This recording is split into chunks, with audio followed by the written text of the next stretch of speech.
Women have been shouting and advocating for years for a more gender-responsive budget. Well, the goal is to change the lens to the City of Toronto budget. I'm Faiza Amin inside the 519, where many inside this gender equity town hall are calling for change, saying women's voices are absent when crucial decisions are made about what programs and services to cut.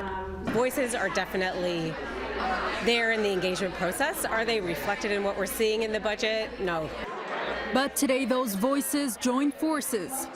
As City Councillor Kristen Wong-Tam led a discussion on how the preliminary $10 million service cuts would impact women. Is the budget of Toronto working for you and your family? And we know already some of it is not. For example, the fact that there are 18,000 families on the wait list for subsidies for childcare. That's only one of the hot ticket items discussed today as the city works to balance and fill a $91 million shortfall. But Wong-Tam is hoping for a different approach to the decision-making process. This past summer, she moved a motion to look at this year's budget using a gender equity lens, a first for the city. We're making sure that the one budget of the city is going to be responsive to the needs of everybody, men and women. Some concerns highlighted by Wong-Tam and attendees include the $1.8 million cut to shelter support and housing, lack of investment in housing and access to subsidies for childcare, and no new money for the city's poverty reduction plan.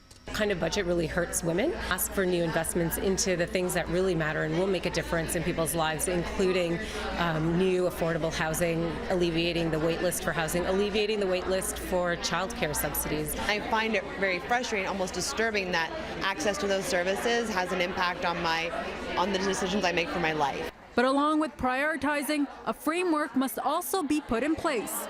A bigger task ahead, as the group is also asked which services they would cut to fund their priorities. Ways that we think are acceptable to fund this. Some of the suggestions presented today include taking money away from the Toronto Zoo, fire services, Toronto Police, and increasing alcohol and billboard tax. Wong-Tam says today's discussions will weigh heavily on how she votes come next month. We're going to disseminate it, try to understand what it is that women are telling me and our communities, and that will also inform the way I vote.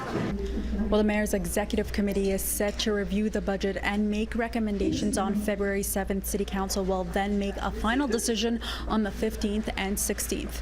For City News, I'm Faiza Amin.